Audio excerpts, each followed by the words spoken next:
Hallelujah. सभी लोगों को जय मसीह की। आज के सुंदर समय में हम लोग परमेश्वर का धन्यवाद करते हैं। आज का वचन है प्रभु में नए जन्म के विषय में, जो हमारे सूरज भैया आपको बताएंगे। आइए वचन में आगे बढ़ते हैं। कि जब आज की मीटिंग YouTube पे पब्लिश हो तो उसे बार बार देखिएगा, क्योंकि मुझे पता है कि परमेश्वर का वचन जो आज मैं शेयर करने वाला हूँ वो आपके लिए और मेरे लिए कितना इम्पोर्टेंट है। आप जानते हैं, आज से बहुत साल पहले जब प्रभु इस पृथ्वी पर था, तब आधी रात को उससे एक आदमी मिलने आया था और इस आदमी का नाम था निकोदेमुस। और ये शास्त्रों की बहुत पहचान रखता था, लेकिन ये बात वो नहीं जानता था कि जिससे शास्त्र लिखे थे वो उससे बातचीत कर रहा था। कई बार जब फरीसी प्रचार करते थे तो उनको नहीं पता था कि उसका लेखक, जिस किताबों का वो प्रचार करते हैं, उनका लेखक उनके बीच में बैठा हुआ है। 30 साल चुप करके बैठा हुआ था। आप जानते हैं, जब यीशु मसीह से वो आधी रात को मिलने के लिए आया, तब उसने बातचीत कहाँ चालू की और कैसे यीशु ने उसकी बात को कट करके, आप में से शायद किसी ने इतना ध्यान दिया है कि नहीं दिया है मुझे नहीं पता है, पर आप इस बात पे आज ध्यान दो कि कैसे यीशु ने उसकी बात को कट करके अपना टॉपिक स्टार्ट किया। आप जानते हैं, एक व्यक्ति आधी रात को यीशु से मिलने आया, उसका नाम था निकोदेमुस। और बाइबल बताती है वो एक धर्मगुरु था। धर्मगुरु का मतलब वो व्यक्ति जो उत्पत्ति से लेके मलाकी तक उन दिनों में पूरा ज्ञान रखते थे। आप जानते हैं, उस आदमी ने यीशु मसीह की वो मिनिस्ट्री पे बहुत इंप्रेस हुआ था। मुझे नहीं पता है उसने कहां यीशु को ये सब करते हुए देखा, लेकिन मैं इतना जानता हूं कि जब वो यीशु से मिलता है, प्लीज ध्यान से सुनिएगा। अगर आपका मन अभी भी यहां वहां है तो प्लीज कॉन्सेंट्रेट, लिसन। जब वो यीशु से मिला, तब वो यीशु से कहता है, हे रब्बी। वो ये नहीं जानता था कि ये परमेश्वर का बेटा है। बोलता है, हे रब्बी। रब्बी का मतलब गुरु, वो व्यक्ति जो शिक्षा देता है, उसको कहता है, हे रब्बी, जो काम तू करता है, अगर परमेश्वर किसी के साथ ना हो तो ये काम नहीं कर सकता। अब मुझे बताइए, यीशु को तो उसको वो ये एक्सप्लेन करना चाहिए ना। मैं बताता हूं कैसे चमत्कार होते हैं। सुन, मैं ऊपर जाता हूं पहाड़ पे, वहां से पवित्र आत्मा से भर के आता हूं और वो पवित्र आत्मा में लोगों में इंपार्ट करता हूं। उसको ये बोलना चाहिए था। लेकिन जानते हो, एक इतने बूढ़े आदमी को यीशु कहता है, सुन, मैं तुझे इससे भी विशेष बात बता रहा हूं। प्रभु क्या? जब तक तुम नए सरे से जन्म न लो, तब तक तुम परमेश्वर के राज्य में प्रवेश नहीं कर सकते। अब नए सरे से जन्म न लो, तब तक तुम परमेश्वर के राज्य में प्रवेश नहीं कर सकते। मैं आपको सच कहता हूं, हमारी कलीसियाएं भरी पड़ी हैं ऐसे लोगों से जो कलीसिया में आए हैं, परमेश्वर के राज्य में नहीं आ पाए अब तक। It's a vast difference between come in church and come in the kingdom of God. बहुत सारे लोग चर्च में आए हैं पर परमेश्वर के राज्य में नहीं आ पाए। जानते हैं क्यों? कितने लोगों ने ये वचन पढ़ा है यीशु मसीह का, जब तक तुम्हारी धार्मिकता फरीसियों की धार्मिकता से बढ़कर ना हो, तुम मेरे राज्य में कभी प्रवेश न कर पाओगे। एक जगह पे वो कहता है, जब तक तुम इन बच्चों के समान न बनो, तब तक तुम मेरे राज्य में प्रवेश नहीं कर सकते हो। बताइए, फरीसियों की धार्मिकता और यीशु की धार्मिकता में क्या फर्क है? आपको लगता है यीशु मसीह कोई ऐसा प्रचार करेगा जो एक्सप्लेन भी नहीं करेगा? उससे समझाया आगे चल के, उससे कहा, फरीसियों की धार्मिकता व्यवस्था यह है हत्या मत करना, पर मेरी व्यवस्था यह है गुस्सा मत करना। उसके बाद वो कहता है, इनकी व्यवस्था है व्यभिचार न करना, पर मेरी व्यवस्था है मन के अंदर किसी के लिए वासना मत रखना। वो कहता है, इनकी वासना है सच मतलब सच, झूठ मतलब झूठ। इसका मतलब सच बोलना, झूठ मत बोलना। पर यीशु ने कहा, मैं तुम्हें और 2 कदम आगे ले चल रहा हूं, हां की हां, ना की ना बोलना। आप में से कितने लोगों ने मत्ती 5, 6, 7 में आराम से पढ़ा है? एक तरफ उनकी धार्मिकता है, एक तरफ यीशु की धार्मिकता है। इसका मतलब क्या है? जितना वो बाहर से अपने आप को क्लीन रखने की कोशिश करते हैं, उतना ही अगर तुम अंदर से क्लीन न रहो तो तुम मेरे राज्य में कभी प्रवेश नहीं कर पाओगे।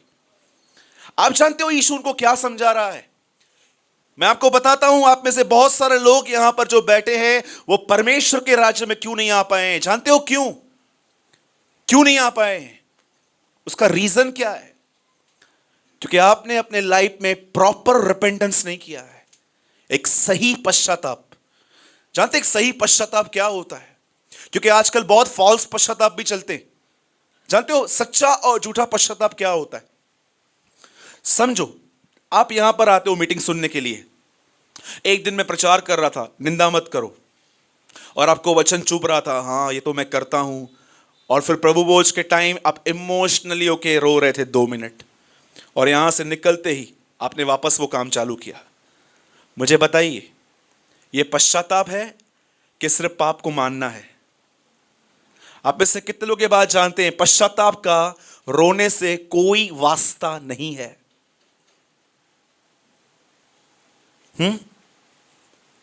मैंने अपने लाइफ में न्यूमरस टाइम मैं ऐसे लोगों से मिला हूं जिनके लाइफ में मैं अपनी उनकी आंखों में देख के ये कह सकता हूं, उनकी आंखों में अभी तक व्यभिचार है। इतनी डिसर्निंग तो मैं रखता हूं कि अगर मैं आपकी आंखों को देखूं ना, तो मैं आपकी आंखों को देख के बता सकता हूं कि आपकी लाइफ प्रभु के साथ सही नहीं है। सच कहता हूं। मैं आपसे पूछना चाहता हूं, सच बताइए, आप और मैं जब ये यूहन्ना का 3 अध्याय पढ़ते हैं, जहां पर यीशु कहता है निकोदेमुस को, जब तक तुम नए सरे से जन्म न लो, तुम परमेश्वर के राज्य में प्रवेश नहीं कर पाओगे। बताइए, ये नया जन्म होता कैसे है? आखिर कैसे होता है ये? उस आदमी को तो चक्कर आ गया, बोलता है प्रभु मैं एक बार तो पैदा हुआ हूं, वापस मां के पेट में जाऊं क्या? आपको पता है बहुत सारे लोग यीशु की बात नहीं समझ पाते थे। जैसे आज भी बहुत सारे लोग हाँ हाँ करते रहते हैं, पर समझ में कुछ भी नहीं आता है उनको। हाँ हाँ करते रहेंगे, हाँ मजा आया। अरे भाई क्या सीखा? मजा आया? मजे के लिए आए थे क्या चर्च में? क्या प्रचार किया आपने? नहीं चाहिए मुझे ये शब्द, रखो अपने पास। कितने लोग हैं जो ये कहते हैं ब्रदर आपने कुछ दिया है, मुझे उसको संभालना है आज। जानते हो नया जन्म क्या होता है? एक दिन यीशु मसीह सामरी स्त्री को कहता है मैं तुझे एक जल दूंगा। उसको लगा प्रभु लाइन खिंचा के देगा घर तक, सीधा घर पे पानी आएगा। Do you know? बोलती है मैं रोज रोज ये पानी भरने के लिए आती हूं, कुछ तो ऐसा कर मैं ना आऊं। अब पढ़ सकते हो, वहां लिखा है प्रभु कुछ ऐसा कर ताकि मैं पानी भरने ना आऊं। वेरी गुड बेटा, प्रभु तो के जाम आशीष करेगी। एक दिन यीशु मसीह प्रचार करता है फरीसियों के खमीर से सावधान रहो। उसके चेले बोलते हैं हम तो खाने को कुछ भी नहीं लेकर आए। ये आदमी बोलता है ऐसे। एक दिन वो कहता है जो कोई मेरा मांस न खाए, लहू न पिए, उसमें जीवन नहीं। बोलते हैं यार ये आदमी पागल है एकदम, क्या बात करता रहता है। ये लिखा नहीं है पर लिखा है वहां पर, बुड़बुड़ कुड़कुड़ाना चालू था लोगों का। क्यों यीशु जो प्रचार करता था वो लोग नहीं समझते थे? क्यों आज लोगों को बाइबल समझ में नहीं आती है? क्योंकि उनका नया जन्म नहीं हुआ है, पुराना जन्म। कितने लोगों ने ये कहावत सुनी है? सच सच सच बताना, कितने लोगों ने कहावत सुनी भी है और समझी भी है? इंसान एक बार जन्म लेता है, 2 बार मरता है। अच्छा होगा 2 बार जन्म लो और 1 बार मरो। कितने लोगों ने ये कहावत सुनी है? इंसान एक बार जन्म लेता है, 2 बार मरता है। अच्छा होगा 2 बार जन्म लेके 1 बार मरो। समझे? नहीं समझे? नहीं समझे इसका मतलब नया जन्म नहीं हुआ है तुम्हारा भी। हम पैदा हुए हैं, अगर हम गुनाह में मरेंगे, हम गुनाह में पैदा हुए ये हमारी गलती नहीं है, हम गुनाह में मरे ये हमारी गलती है। ये मदर टेरेसा ने कहा था। हम लोगों ने जन्म लिया, ठीक है, और अगर हम गुनाह में मर गए, पहले तो हम यहां मरेंगे शरीर में, उसके बाद आत्मा हमेशा के लिए नरक में सड़ती रहेगी। दो मौतें हुई, एक शरीर की, एक आत्मा की। अगर हमारा नया जन्म हुआ है, अगर हम आत्मा में एक दूसरा भी जन्म ले लें, तो हम एक ही बार मरेंगे शरीर में। हमारी नरक में कोई मौत नहीं है, हम खुदा के साथ रहेंगे। इसलिए बाइबल कहती है 2 बार जन्म लो और 1 बार मरो। अब मैं आपको बताता हूं, यीशु उसको एक्सप्लेन करता है। याद रखना, जीसस एक ऐसा प्रचारक नहीं था जो आधी बातों को देख के जब मैं कई लोगों से पूछता हूं कि कोई लोग मुझसे पूछते हैं सूरज भाई अगला जन्म है क्या? अधूरी शिक्षाएं हैं ना बहुत सारी। तो मैं उनको एक सवाल पूछता हूं, मैं उनको बोलता हूं इस बात का जवाब दो मुझे, अगर तुम ये विश्वास करते हो कि इंसान के बहुत जन्म है। क्योंकि आपको पता है दुनिया के लोगों का एक आंसर बहुत कॉमन होता है, मरने के बाद किसने देखा है? राइट है? पौलुस कहता है यदि हमने मरे हुओं का बपतिस्मा लिया है तो फिर क्या फायदा? पर उसके बाद वो कहता है निस्संदेह मसीह मुर्दों में से जी उठा। मैं उनसे एक बात पूछता हूं, जो लोग मुझसे ऐसे सवाल पूछते हैं, मैं उनको बोलता हूं मुझे बताओ, अगर आप अगले जन्म में जानवर थे तो जानवर ने ऐसा कौन सा काम कर दिया कि प्रभु ने उसको इंसान बना दिया?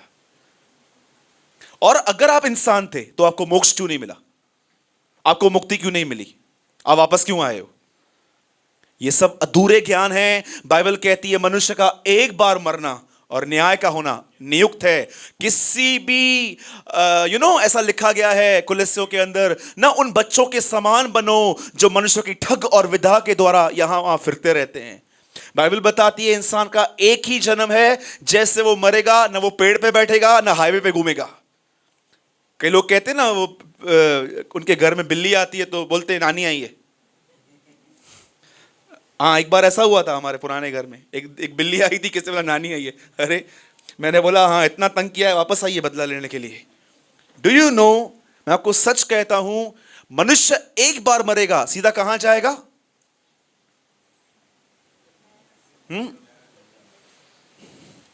थोड़ा खोलें इसको। यीशु कहता है क्रूस पे, आज ही तू मेरे साथ स्वर्गलोक में होगा। और जब यीशु जिंदा होता है तो मरियम को कहता है मुझे मत छू, मैं पिता के पास नहीं गया हूं। पढ़ा है आपने? कहां क्या पढ़ते हैं आप लोग? कितने लोगों ने इस वचन को समझा है? प्रभु ये क्या है? जब वो मर रहा है तो वो क्या कह रहा है? तू आज ही मेरे साथ। और जब यीशु मुर्दों में से जिंदा होता है तो मरियम को कहता है मुझे मत छू, मैं पिता के पास। याद रखिए, यीशु मसीह पिता के पास नहीं गया था, यीशु स्वर्गलोक गया था। मुर्दों में से जिंदा होने के बाद वो पिता के सामने गया था, अपने खून को ले गए कि देखो ऐसा लिखा गया है, जब इंसान के गुनाह का इंसान की जो गुनाहों की क्षमा है वो बैल और बकरों के लहू से होती है, तो स्वर्ग में तो इससे उत्तम वस्तु चाहिए थी, उसने अपने लहू से वहां पर छिड़का। आराम से पढ़िए बाइबल को, भागिए मत, उसके बाद वो मिलता है। आइए हम टॉपिक पे वापस आते हैं। बोलो नया जन्म। जोर से बोलिए नया जन्म। सबसे पहले इस बात को याद रखिए, यीशु ने एक्सप्लेन किया है कि यह नया जन्म कैसे होता है, पर मैं उससे पहले यह बताऊंगा कि कैसे आपको पता चलेगा कि आपका हुआ है कि नहीं हुआ है। यीशु के पास एक आदमी आके कहता है कि आप बहुत अच्छे चमत्कार करते हैं, पर यीशु उनको कहता है सुन, अगर तू नए सिरे से न जन्मे जल और आत्मा से, तो तू कभी परमेश्वर के राज्य में प्रवेश नहीं कर पाएगा। उसके बाद वो एक साधारण सा सवाल प्रभु से पूछता है, प्रभु अगर इंसान का जन्म हो गया तो उसका दोबारा जन्म कैसे हो सकता है? लॉजिकली एक शारीरिक इंसान के लिए यह सवाल सही है, एक्चुअली वो जान सकता है, क्योंकि उन लोगों ने नहीं। यीशु उससे कहता है क्या तू इज़राइल का गुरु होकर भी ये बातें नहीं समझता? जो शरीर से जन्मा है वो शरीर है, और जो आत्मा से जन्मा है वो आत्मा है, क्योंकि परमेश्वर आत्मा नाप नाप के। उसके बाद यीशु कहता है आत्मा से चला हुआ व्यक्ति ऐसा है, हवा जहां को जाती है वहां जाती है, तुम उसका शब्द सुनते हो। आप जानते हो जो पवित्र आत्मा के द्वारा लोग पैदा हुए हैं, यूहन्ना 1:12 में लिखा है जितनों ने उस पर विश्वास किया उतनों को उसने परमेश्वर की संतान होने का अधिकार दिया, न वो शरीर और न वो मांस न मनुष्य की शक्ति से, परंतु वे परमेश्वर से उत्पन्न हुए हैं। पौलुस कहता है जो आत्मा के द्वारा चलाए चलते हैं वही उसके पुत्र कहलाए जाते हैं। तो दूसरे प्रभु, यूहन्ना पढ़ लो 8 अध्याय, मालूम पड़ेगा दूसरे कौन है। सुनिए अब मैं जो कह रहा हूं, बाइबल एक व्यक्ति के लिए बताती है, उसका नाम था शिमोन। और आप जानते हो प्रभु में आने से पहले इस आदमी का चरित्र जान लो। यह जादूगर था, इज अ म्यूजिशियन। आप जानते हैं उसके अंदर क्या कला थी? कुछ शक्ति थी उसके पास। कई बार आपने देखा होगा, आप सर्कस पे जाते होंगे, कुछ ऐसी जादू चलते रहते हैं। आपको पता है पुराने नियम के अंदर मूसा के समय में त्रिम्बरेस नामक एक आदमी ने लकड़ी में से सांप बनाया था। कितने लोगों ने पढ़ा है? बाइबल के अंदर पहला मिरेकल डेविल का जानते हैं कौन सा है? कि उससे सांप को पकड़ा और सांप के द्वारा वो बातचीत कर रहा था। Have you noticed? कितने लोगों ने नोटिस किया है? वो एक जादूगर था। कैसे वो अपनी शक्तियों से कुछ करता था। अब हुआ क्या, जब वो कुछ करता था ना, अभी नहीं पता है क्या करता था, हवा में से कबूतर निकालता था या यहां से रुमाल निकालता था, वो कुछ भी नहीं लिखा है, लेकिन इतना लिखा है वो एक जादूगर था और अपनी शक्ति से बड़े बड़े काम करता था। अब हुआ क्या, जहां पर वो काम करता था ना, वहां पर एक आदमी था जो प्रचार कर रहा था, उसका नाम था फिलिपुस। बोलिए फिलिपुस। और फिलिपुस वहां पर प्रचार कर रहा था और लोगों ने क्या किया, अब लोगों ने शिमोन का हाथ छोड़ के वो सब फिलिपुस के साथ हो गए। और ये सब वो देख रहा था, और जानते हो देखने के बाद उसको क्या लगा कि मुझे भी यहां जाना चाहिए। अब वो उसके ग्रुप को ज्वाइन करता है, विश्वास करता है, बपतिस्मा लेता है और फिलिपुस के साथ रहना शुरू कर देता है। और जब फिलिपुस ने पतरस और यूहन्ना को बुलाया लोगों पर हाथ रख के प्रार्थना करने को, तब इस आदमी ने पतरस के अभिषेक को देख के ये इंप्रेस हुआ। इसने देखा कि पतरस के ऊपर ऐसा अभिषेक है कि पतरस जब लोगों पे हाथ रखता है ना, कुछ होता है। आज भी मैंने बहुत सारे लोगों को देखा है, जब टीवी चलाते हैं ना और कोई दिखता है ना कि कोई हाथ रखने से गिरता है, सब लोग कहते हैं काश ये मेरे पास भी हो, मैं किसी पे हाथ रखूं वो भी गिर जाए। शिमोन जादूगर, ये उसकी आत्मा है। जानते हो बाइबल के बहुत सारे नेगेटिव चरित्र हमारे अंदर भी रहते हैं। कितने लोग हैं जो कभी कभी पैसा खर्च करने में बहुत कंजूस होते हैं, सो स्टिंजी। देखे हैं आपने? कितने लोग हैं जिन्होंने महसूस किया है आपसे पैसा निकलता ही नहीं है पॉकेट में से। आपके घर में मस्त चीजें पड़ी हो, काजू और पापड़ी, भेल, मेहमान आता है क्या खिलाते हो?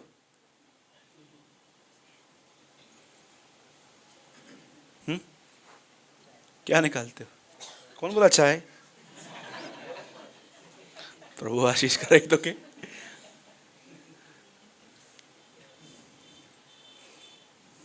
कई लोग जब मेहमान आते हैं ना, अंदर जाते हैं, देखते हैं डब्बा खोल के काजू भी पड़ा है, बेल भी पड़ा है, और उनको विचार आता है काजू मेरे बच्चे खाएंगे, इनको बेल खिलाओ।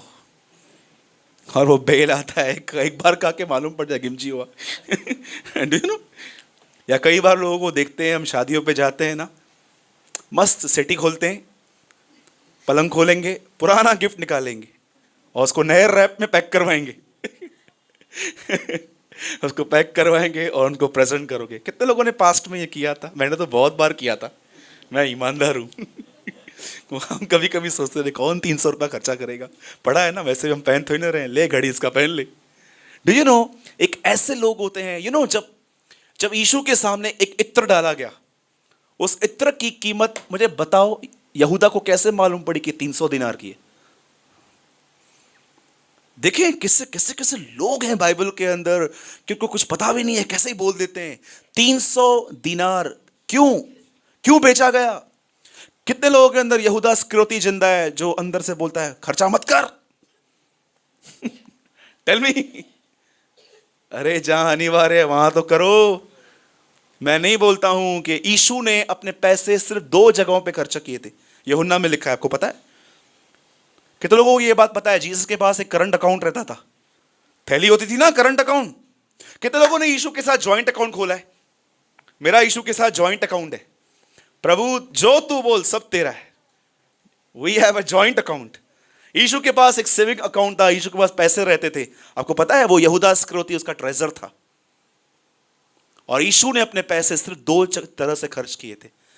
जानते हो कहां लिखा है? यूहन्ना में। जब वो प्रभु भोज का सामान लेने के लिए पतरस को भेजता है, लोगों को भेजता है, तो उनको कहता है सुनो, जो जरूरी है वह ले लो और बाकी गरीबों को दो।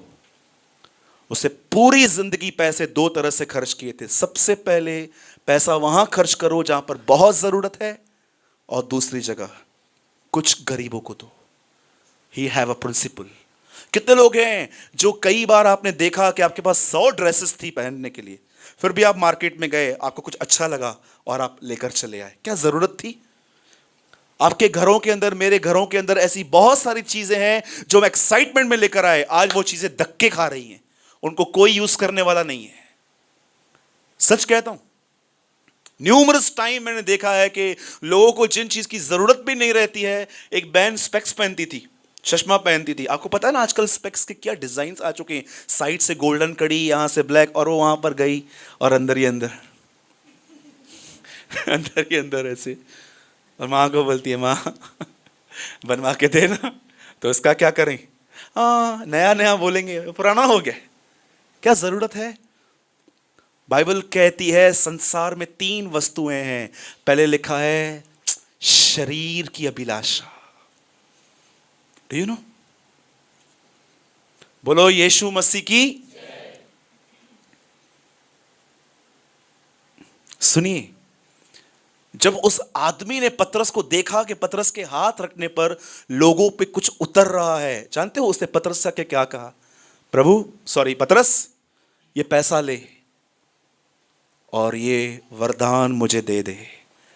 पतरस उसे कहता है, तूने परमेश्वर के वरदान को पैसों से खरीद करने की कोशिश की है, अब तेरा कोई भाग नहीं है, क्योंकि मैं देखता हूं तेरा मन सीधा नहीं है।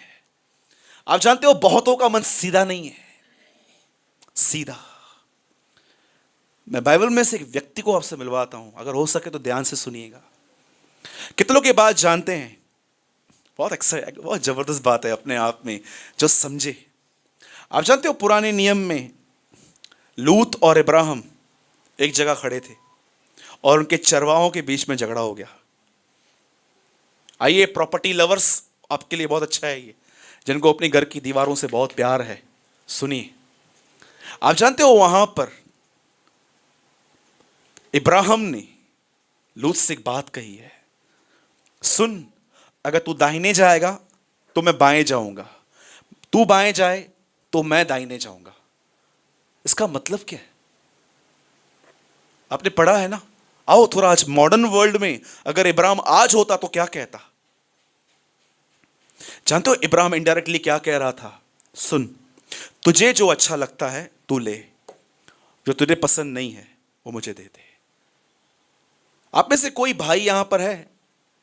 सच बताइए कि आप 2 भाई थे और आपका बाप मर गया और उसके बाद प्रॉपर्टी का हिस्सा हो रहा था और आपने अपने भाई को ऐसा कहा, जो तेरे को अच्छा लगता है तू ले ले, जो अच्छा नहीं वो मैं ले लूंगा। टेल मी, आज देखो कैसे झगड़े होते हैं प्रॉपर्टीज की बात पे, से लड़ाइयां होती हैं। बाइबल कहती है तुम में लड़ाई और झगड़े कहां से आ गए? क्या उन अभिलाषाओं से नहीं जो तुम्हारे अंगों में है? जानते हो कौन से लोग झगड़े करते हैं? जिनको इन दुनिया की चीजों से प्यार है। एक बार यीशु मसीह को पिलातुस कहता है, तुझे मारने और तुझे छोड़ने का अधिकार मुझे है। वो कहता है, सुन, अगर मेरा राज्य यहां का होता तो हम लड़ते। जानते हो कौन से लोग लड़ते हैं? जिनका राज्य यहां का है, लेकिन जिनका राज्य वहां का है, एक साइन है उनका, वो कभी नहीं लड़ेंगे। They never fight. जो यहां के ना अर्थ बाउंड लोग, जो दुनिया से जुड़े हुए हैं, आप उनके अंदर देखोगे वे लड़ाई करेंगे, वे झगड़े करेंगे।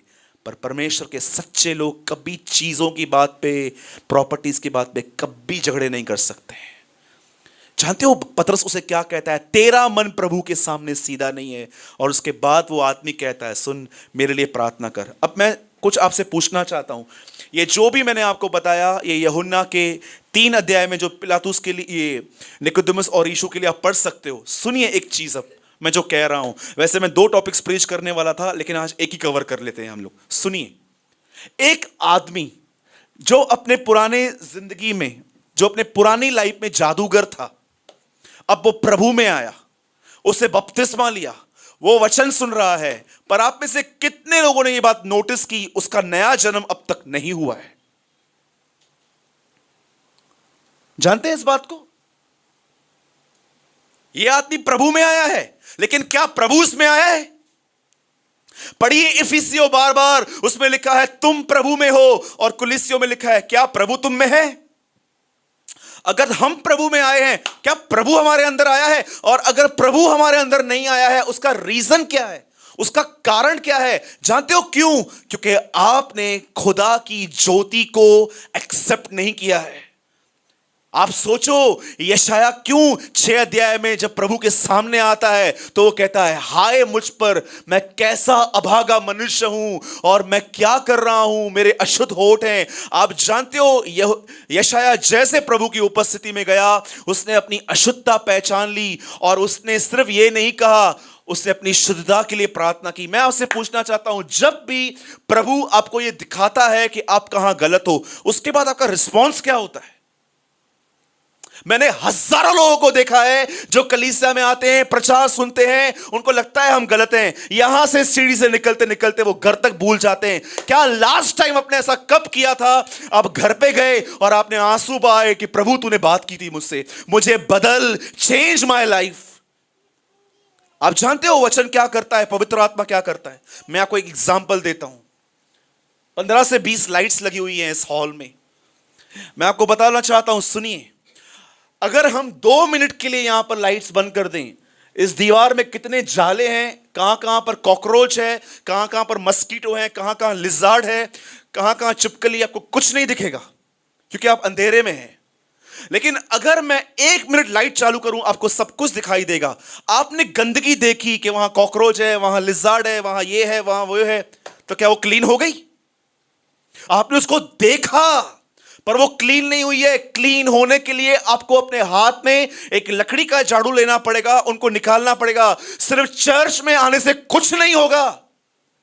यहां से जाने के बाद आपको अपने आप को खुदा के सामने लेके जाना पड़ेगा। प्रभु आपने मुझसे बात की है आज, मेरा मन प्रभु सीधा नहीं है, मैं तुझ में आ गया हूं पर मेरा नया जन्म नहीं हुआ है प्रभु, मेरी सोच नहीं हुई है। आप जानते हो पतरस क्या कहता है, तुमने नाशवान बीज से नहीं परंतु परमेश्वर के अविनाशी उस वचन के द्वारा नया जन्म पाया है। मेरे भाइयों और बहनों, ये नया जन्म जैसे एक इंसान मां के पेट में 9 महीने में बड़ा होता है बच्चा, वैसे ये नया जन्म एक प्रोसेस है। लोगों को लगता है एक परमेश्वर का दास आएगा, मीटिंग में आएगा, हमारे ऊपर हाथ रखेगा, हम गिर जाएंगे, 5-10 मिनट अभिषेक में तड़पेंगे, उठेंगे और नया जन्म लेंगे।